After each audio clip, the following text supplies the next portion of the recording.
자, 어제 말입니다. 검찰 수사심의위원회가 열렸습니다. 여러분 수사심의위원회에 대해서 많이 들어보셨겠지만 이게 아마 문재인 때 만들어진 제도죠. 그렇죠. 이제 이 검찰의 어떤 기소권이 너무 남용된다라는 우려가 있으니까 수사심의위원회라는 걸 만들어서 이 수사심의위원회는 무작위로 뽑힌 법조인들 뭐 이런 분들이 이제 뭐 한 15명으로 구성되는 걸로 알고 있습니다. 구성을 해서 검찰의 어떤 기소에 대한 어떤 타당성 여부를 이제 논의하는 자리입니다. 물론 이 강제권은 없습니다. 그동안 보면 뭐 대부분 이 수사심의위원회의 어떤 공고를 받아들였는데 뭐 몇 번 안 받은 적은 있어요. 예. 그렇게 해서 이제 기소와 불기소를 결정을 해왔습니다.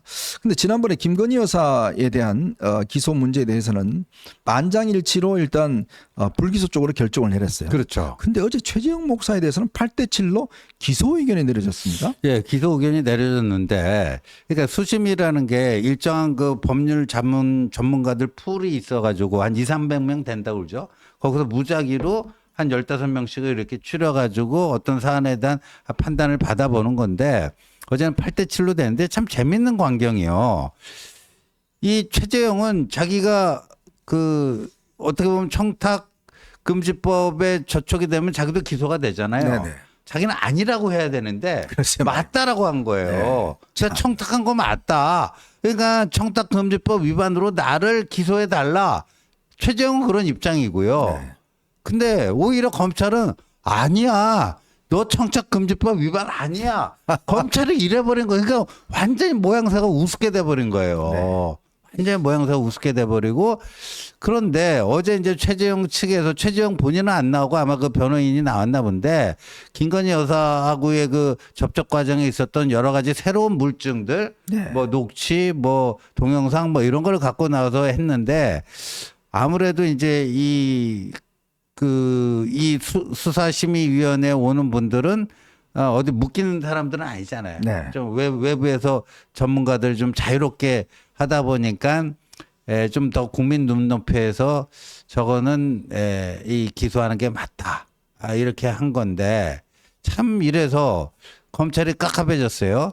이원석 검찰총장은 일단 그때 김건희 여사 수사심의위원회 그 본인이 지시해서 그렇게 한 거 아니에요. 네네. 그러니까 거기서는 불기소 의견으로 해가지고 이게 딱 뭐예요?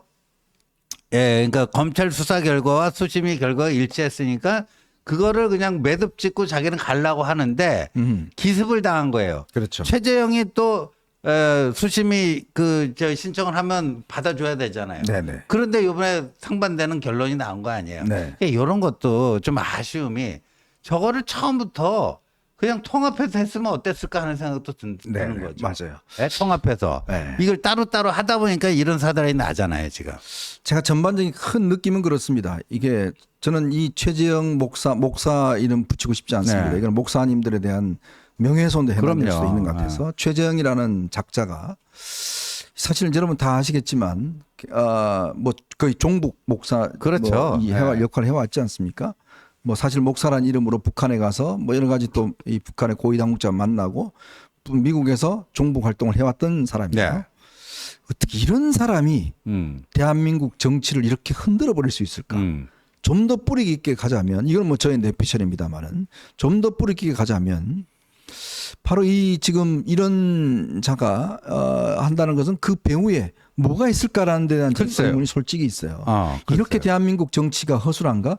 또 거기에 힘을 실는 저 민주당, 제가 어제 황당한 게 저 최재형 옆에 송영길 뭐 이런 작자들이 쭉 서갖고 같이 기자회견 하는 모습을 보면서, 야, 참 최근에 임종석이가 이제 김정은이가 뭐 한마디 하니까 바로 이제 복창하면서 이제 통일하지 맙시다라고 하잖아요. 이게 몸속에 DNA가 있어요. 제가 아까 이 백도어 칩을 이야기를 했지만 네. 이 북한이 심어놓은 칩들이 다 있는 거예요. 그렇죠. 몸속에 이게 저는 주사파가요. 저도 주사파를 잘 합니다만은 주사파가 가장 이 위험한 게 뭐냐면, 주사파는 몸속에 이 칩을 하나 꼽아놔요. 이 언젠가 이 칩이 작동을 합니다. 바로 그게 지금 작동을 하고 있는 거거든요. 자, 그런 의미에서 이 최재형이라는 작자가 아주 양복도 뭐 아주 뭐 돈도 없으면서 뭐 그러니까요. 겉은 뭐 아주 그럴싸하게 입고 나와요. 맞아요. 뭐 어디에 스폰서를 받는지 모르겠지만 이런 작자가 아주 대한민국 검찰, 정치, 완전히 흔들고 그 배경 배후 세력들이 저렇게 민주당에서 백업을 해주고 있는 거 아니겠습니까? 맞습니다. 참 그런 모습 보면서 어떻게 이런 작자한테 이용을 당하고 이런 작자한테 하고 저 취임식까지 다 초청해서 뭐 모든 인사들하고 전부 다 사진 찍게 만들어주고 어떻게 이런 일이 벌어졌는지. 그러니까요. 그래서 이제 8대 7이 나와서 지금 이제 신임 심우정 검찰총장 취임한 지 얼마 안 됐는데 참 무거운 숙제, 골치 아픈 숙제를 짊어지게 됐어요. 네. 그러니까 지난번 건은 불기소인데, 그러니까 지난번 수심이 결론대라면 그러면 김건희 여사는 불기소 처분하고 최재형만 기소한다? 그러면 준 사람에게는 죄를 묻고 받은 사람에게는 죄를 묻지 않겠다. 네. 그러니까 안 되잖아요. 이게 그러니까 아. 법상식에 그런 건 있어요. 뇌물죄 같은 경우는 어제 아마 검찰도 그 이야기를 했다는데 네. 뇌물죄에 뇌물 공여자와 수수자가 있으면 이 뇌물 공여자는 처벌하지만 수수자는 또 처벌하지 않는 게 있어요. 이제 그런 법리를 어제 판결문을 들이댔다고 그러는데 네. 그래서 어디에 수심위의 수심위의 한 멤버가 아니 그걸 보완하려고 만든 게 이 청탁금지법 아니냐. 그러면 당신들 이야기한 대로 그 법에 허점이 있으니까 그걸 보완하기 위해서 이 법을 만들었는데 왜 그럼 이거 처벌 안 하느냐 이런 것인데 원래 최재형이라는 작자가 처음에는 검찰에 가서 그렇게 이야기했습니다. 나 이거 지금 청탁한 거 아니에요. 그냥 만나기 위해서 그냥 가져간 거예요. 처음엔 그랬죠. 처음에는 본인이 이제 처벌 당할 것 같으니까 그렇게 했는데 뭔지 모르게 중간에 바뀌어 버렸어요. 네. 요거를 갖다가 이렇게 하면 김건희 여사 처벌이 안 된다. 그렇죠. 라고 하니까 내가 요거 어차피 처벌 받아봤자 약한 네. 처벌이고 그러니까 물기시작전도 완전 물기시작전을 벌인 거예요. 완전히 진술을 바꿔버린 거예요. 근데 그런 진술을 바꿨는데 그걸 이제 검찰은 처음에 주장을 계속 한 거 아닙니까? 근데 이제 수심위도 저는 문제가 뭐냐면 이게 뻔하잖아요. 네. 다 그 카메라 들고 들어가서 하고 한 것 자체가 뻔한데 어떻게 이거를 청탁을 하기 위한 걸로 또 인식했는지 그것도 글쎄요. 좀 의문스러워요. 그러니까요. 그러니까 이게 사실상 그렇게 잠입 취재를 통해서 뭔가 정치적으로 이제 나중에 뻥 터트려갖고 일종의 정치 공작 뭘로 써먹기 위해서 한 건데 또 이렇게 됐어요. 그래서 하여간 이건 이제 돌이킬 수 없는 팩트가 됐잖아요. 8대 7로 기소 의견으로 나왔다. 그러면 그럼 검찰은 어떤 선택을 할 것인가? 네. 둘 다 기소한다. 둘 다 불기소 처분한다. 이렇게 되면은 네. 만약에 둘 다 불기소 처분할 때 최재형은 나는 내가 죄 졌다고 죄 받겠다 그러는데 왜 나를 기소를 안 해? 최재형은 그럴 거 아니에요. 네네. 아니 이게 코미디 같은 일이 벌어지는 거예요. 근데 문제는 이제 여사에 대해서 불기소 처분을 한다. 그러면은 민주당이 그래 검찰에서 그렇게 덮어주니까 특검이 필요해 이렇게 나올 거 아닙니까? 딱 그 논리에 맞는 거죠.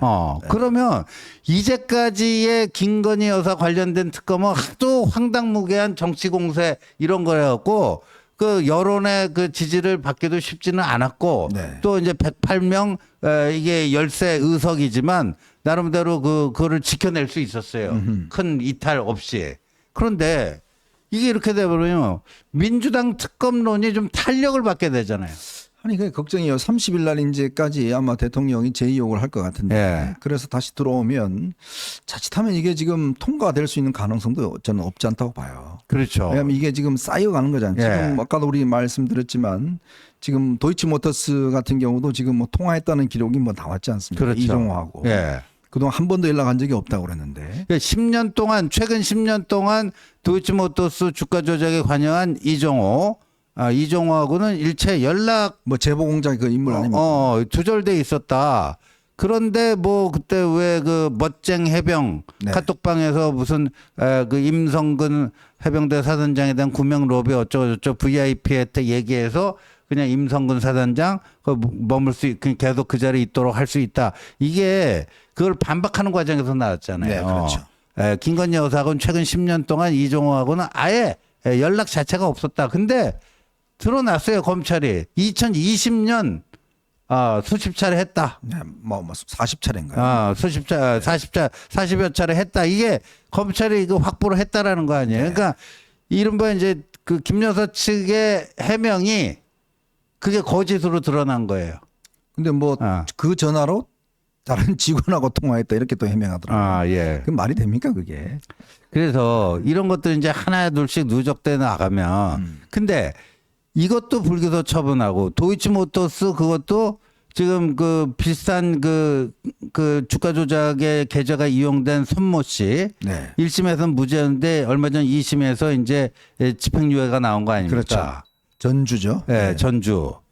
근데 그 사람은 유죄를 받았는데 검찰이 김건희 여사를 불기소 처분한다? 그러면 그러니까 또 특검이 필요한 거 아니냐? 그러니까 김건희 특검해야 된다. 그러니까 이게 사안별로 따져보면 법리적으로 조금 다른 측면은 있겠지만 네. 국민들은 그거 자세하게 알지 못합니다. 그러니까 딱딱 가는 저 사람 유죄하는데 당신은 왜 무죄야? 왜 저 사람 기소하는데 돈 준 사람은 저 기소하라고 하는데 당신은 왜 유죄? 이렇게 이제 단순하게 생각하면 이게 이제 선전할 수 있는 좋은 어떤 거리가 되잖아요. 그렇죠. 이게 바로 정치에서 복합성이 없는 건데 참 그런 문제가 있다는 거 말씀을 드리겠습니다. 참 안타깝습니다. 그래서 뭐 오늘 좀 다른 주제가 네. 조금 시간이 다 돼서 그렇죠. 요 얘기를 조금만 더 네네, 하시죠. 그러시죠. 네. 그래서 저는 처음에는 이제 김건희 여사 특검법은요 네. 황당무계한 민주당의 정치 공세이기 때문에 우리가 이거를 똘똘 뭉쳐서 잘 막아내자 네. 이거였어요. 예, 김건희 특검법을 하여간 통과되지 않도록 성립 법으로 성립되지 않도록 법률로 이걸 막아내자 이거였는데 지금은 이제 새로운 고민이 생긴 거죠. 상황이 바뀌어서 네. 검찰에서 기소하느냐 불기소하는가에 따라서 특검법 통과 여부에 또 영향을 미쳐요. 그렇겠죠. 그러니까 검찰이 기소를 하게 되면 검찰이 이렇게 유죄 판단해서 기소를 한 건데 뭐 굳이 또 특검이 필요하냐? 네. 뭐 그 문제 갖고 또 특검을 해야 되느냐? 이렇게 될 수가 있는데 네. 만약에 검찰이 불기소 처분하잖아요. 그러니까 특검이 더 필요해. 반드시 특검으로 규명해야 돼. 이렇게 되면은 재표결 때 무기명 투표를 할 때 그 국민의힘의 108명이 대호가 유지가 될지 여부가 이제 좀 갈수록 좀 그 퀘스천 마크가 돼버리잖아요. 참 어려워. 그러니까 제가 아침에 조금 알아보니까 검찰에서도 아까 이 지원님이 이야기했던 바로 그 고민을 좀 하고 있는 것 같아요. 그래서 이제 그냥 수사심의의 결론대로 하자. 예. 이제 그 최재형은 기소하고 예. 김건희 여사는 불기소하고 예. 뭐 그냥 우리는 수사심의의 결론에 따랐다. 뭐 이런 방향으로도 지금 검토를 하고 있는 거예요. 그러니까 이제 아까 얘기하신 대로 두 사람 다 불기소해 버리면 예. 야 수사심의에서는 하라고 했는데 여기서는 안 되잖아. 뭐 예. 이렇게 또 이야기를 할 수 있는 거니까 아주 지금 검찰의 심우정 총장의 고민이 꽤 깊어지는 것 같습니다. 사실 이 문제는 첫 매듭을 잘못 풀므로 네, 인해서 그렇죠. 지금 이 문제가 꼬여서 이제는 풀 수가 없을 정도의 지경까지 지금 진전이 되고 있는 것 같습니다. 그래서요 항상 문제가 처음에 그냥 조그마한 매듭만 있을 때 딱 풀어버리면 될 문제를 글쎄요. 그거를 그냥 뭘 하겠다고 계속 하다 보면 이게 나중에는 그냥 도저히 풀 수 없는 문제가 돼요. 이제 그거에 대한 또 한 번의 또 교훈을 얻지 않나 싶은데